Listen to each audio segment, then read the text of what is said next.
Assalamualaikum warahmatullahi wabarakatuh. Halo, perkenalkan nama saya Agis Putri Gunawan dari Universitas Islam 45 Bekasi, NPM 4118219124.002. Prodi Pendidikan Jasmani, Kesehatan dan Rekreasi.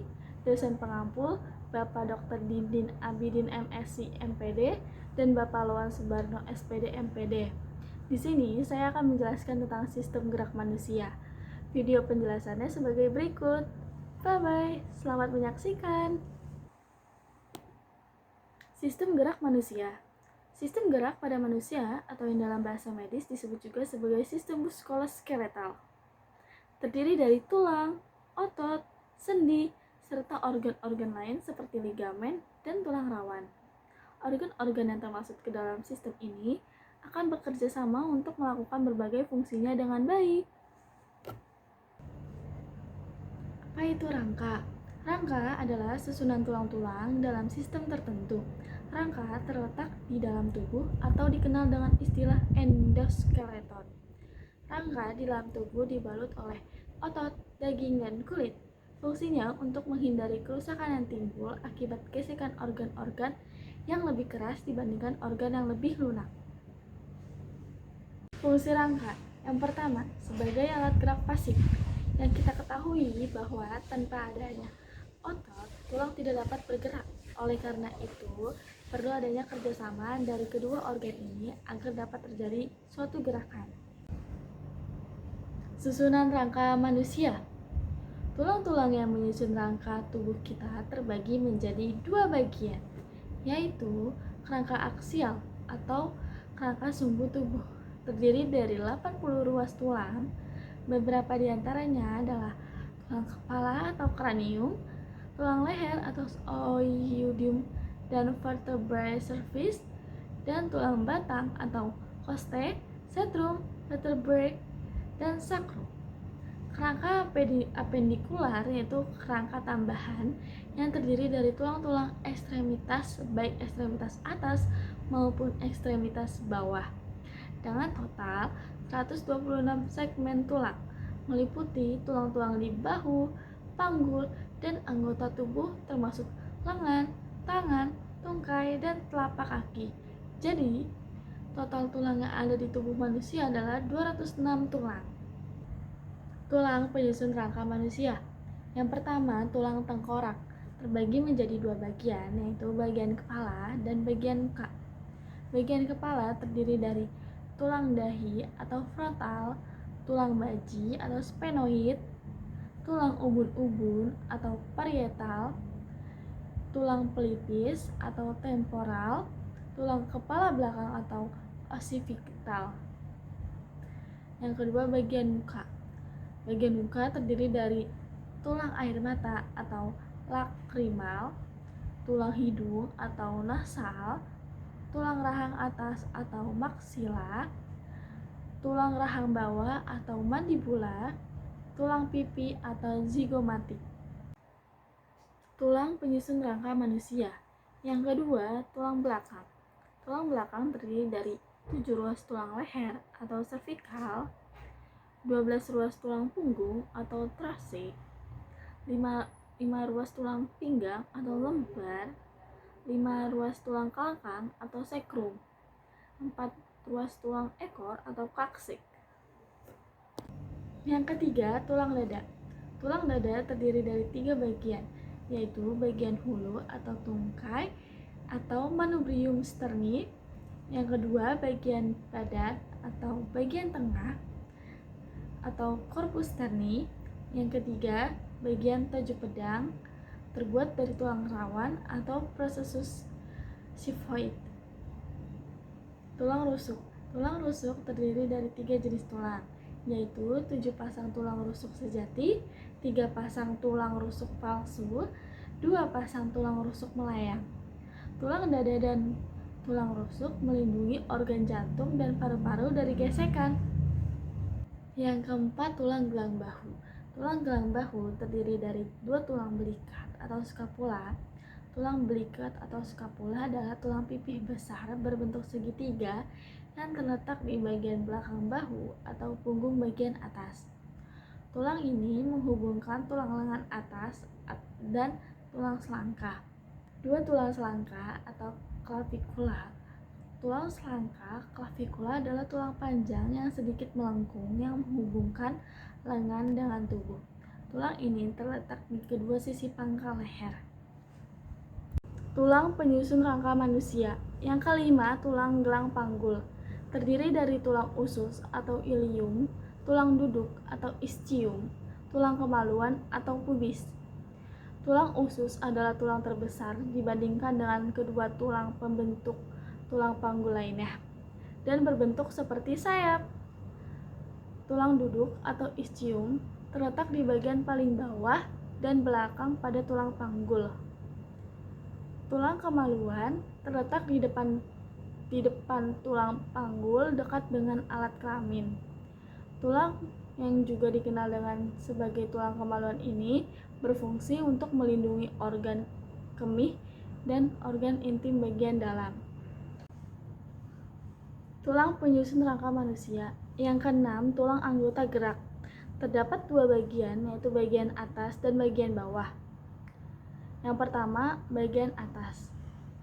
Tulang lengan atas atau humerus, tulang hasta atau ulna, tulang pengumpil atau radius, tulang pergelangan tangan atau karpal, tulang telapak tangan atau metakarpal, tulang jari tangan atau phalanges. Bagian bawah terdiri dari tulang paha atau femur, tulang tempurung lutut atau patella, tulang betis atau fibula, tulang kering atau tibia, tulang pergelangan kaki atau tarsal, tulang telapak kaki atau metatarsal, tulang jari kaki atau phalanges. Jenis-jenis tulang berdasarkan bentuknya. Yang pertama, tulang pipa. Tulang pipa berbentuk silindris dan berlubang di bagian tengah.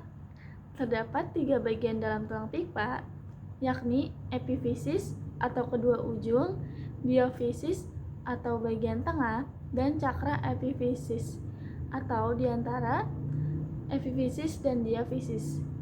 Tulang pipa di tubuh manusia adalah tulang paha, tulang lengan atas, tulang kering, tulang betis, ruas-ruas jari tangan, ruas-ruas jari kaki, tulang hasta, dan tulang pengumpil. Jenis-jenis tulang berdasarkan bentuknya. Yang kedua, tulang pipih. Tulang pipih tersusun dari lapisan tulang spons di antara dua lapisan tipis tulang padat.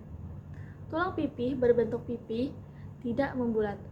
Tulang yang termaksud jenis tulang pipih adalah tulang kepala atau tengkorak, tulang rusuk, tulang dada, dan tulang belikat. Jenis-jenis tulang berdasarkan bentuknya. Yang ketiga, tulang pendek. Tulang pendek memiliki bentuk yang bulat dan pendek. Sama seperti tulang pipih, tulang pendek juga berisi sumsum merah. Fungsi tulang pendek adalah pembentukan sel darah merah dan sel darah putih. Contoh-contoh tulang pendek adalah ruas-ruas tulang belakang, tulang pergelangan tangan, dan tulang pergelangan kaki. Jenis-jenis tulang berdasarkan bentuknya. Yang keempat, tulang taberaturan. Sesuai dengan namanya, tulang taberaturan memiliki bentuk yang kompleks. Adapun tulang yang termasuk tulang taberaturan adalah tulang rahang, tulang kepala, dan tulang hidung. Jenis-jenis tulang berdasarkan zat penyusunnya. Tulang rawan atau kartilago, tulang keras atau osteon. Jenis-jenis tulang berdasarkan zat penyusunnya. Tulang rawan atau kartilago. Tulang rawan tersusun dari jaringan ikat berserabut tebal, matriks yang elastis, sel tulang rawan atau kondrosit yang terletak di dalam rongga kecil atau lakuna. Ruang antar sel tulang rawan terisi zat perekat dan mengandung sedikit zat kapur, sehingga tulang rawan bersifat kuat dan lentur. Jenis-jenis tulang rawan. Yang pertama, tulang rawan elastis, mengandung serabut elastis dan kolagen. Terdapat pada daun telinga, epiglotis, dan bronchiolus. Yang kedua, tulang rawan hialin, mengandung serabut kolagen yang halus, berwarna kuning kebiruan, terdapat pada ujung tulang rusuk dan permukaan tulang persendian. Tulang rawan fibrosa mengandung serabut kolagen yang padat dan kasar. Terdapat pada ruas-ruas tulang belakang. Jenis-jenis tulang berdasarkan zat penyusunnya. Tulang keras atau osteon merupakan jaringan ikat yang mengandung mineral dan dibentuk oleh sel-sel tulang atau osteosit yang terletak di dalam lakuna. Osteosit satu dengan yang lainnya saling berhubungan melalui kanalikuli yang berisi sitoplasma dan pembuluh darah. Kanalikuli berfungsi memenuhi kebutuhan nutrisi osteosit. Berdasarkan ada atau tidaknya rongga di dalam tulang, dibedakan atas tulang kompak atau tulang padat dan tulang spons atau bunga karang. Tulang kompak terdapat sistem Harpers mengandung zat kapur, fosfat, dan serabut kolagen. Contoh, bagian diafisis tulang pipa. Tulang spons tidak terdapat sistem Harpers, mengandung sumsum, tulang, dan sel lemak. Contohnya, bagian epifis tulang pipa. Sendi atau artikulasi, hubungan antar tulang sehingga tulang dapat digerakkan. Jenis-jenis sendi berdasarkan sifat geraknya. Yang pertama, sinartrosis atau sendi mati.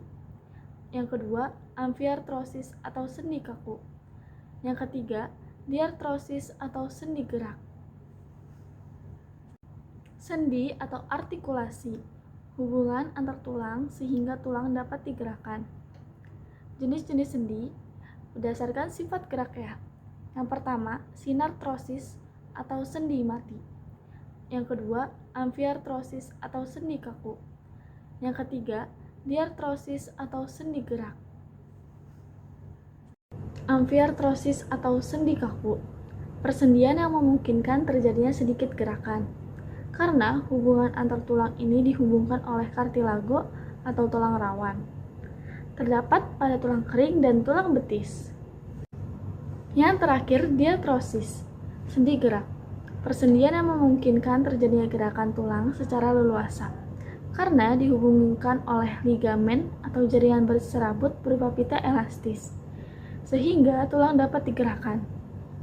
Bagian-bagian sendi gerak, ruang sinovial berisi cairan sinovial sebagai pelumas. Jenis-jenis diartrosis, ligamen berupa jaringan ikat yang menghubungkan kedua ujung tulang. Kapsul sendi merupakan lapisan serabut yang menyelubungi rongga sendi. Tulang rawan hialin melindungi kedua ujung tulang yang membentuk persendian dari benturan keras. Persendian antara tulang lengan atas dan gelang bahu. Sendi engsel.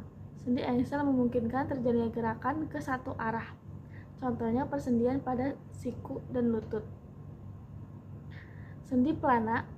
Sendi pelana memungkinkan terjadinya gerakan kedua arah. Contohnya, persendian tulang ibu jari dan tulang telapak tangan. Sendi geser. Sendi geser memungkinkan terjadinya gerakan bergeser. Contohnya, persendian antara tulang hasta dan pengumpil. Sendi luncur. Sendi luncur memungkinkan terjadinya gerakan melengkung, memutar terbatas. Contohnya, persendian pergelangan tangan dan kaki. Otot atau muscle. Otot adalah sebuah jaringan dalam tubuh manusia yang berfungsi sebagai alat gerak aktif yang menggerakkan tulang. Otot diklasifikasikan menjadi 3 jenis, yaitu otot lurik atau rangka, otot polos, dan otot jantung. Jenis-jenis otot. Yang pertama, otot polos. Otot ini bekerja di luar kesadaran manusia atau tidak diperintah oleh otak. Otot berinti satu ini terdapat dalam saluran pencernaan, pembuluh darah, hingga rahim. Yang kedua, otot lurik atau rangka. Otot ini berinti banyak dan menutupi rangka sehingga sering disebut sebagai otot rangka. Otot lurik bekerja atas kesadaran atau diperintah oleh otak. Yang ketiga, otot jantung. Sesuai dengan namanya, otot ini berada di jantung. Otot ini bekerja di luar kesadaran atau tidak menurut perintah otak. Fungsi otot. Fungsi otot palos yaitu membantu proses pengolahan makanan pada saluran pencernaan hingga mengontrol aliran darah ke seluruh tubuh. Otot lurik atau rangka yaitu menggerakkan tubuh seperti otot di tungkai dan kaki mendukung gerakan berjalan. Otot jantung berfungsi dalam kerja jantung memompa darah ke seluruh bagian tubuh. Sekian video dari saya, kurang lebihnya mohon maaf. Wassalamualaikum warahmatullahi wabarakatuh.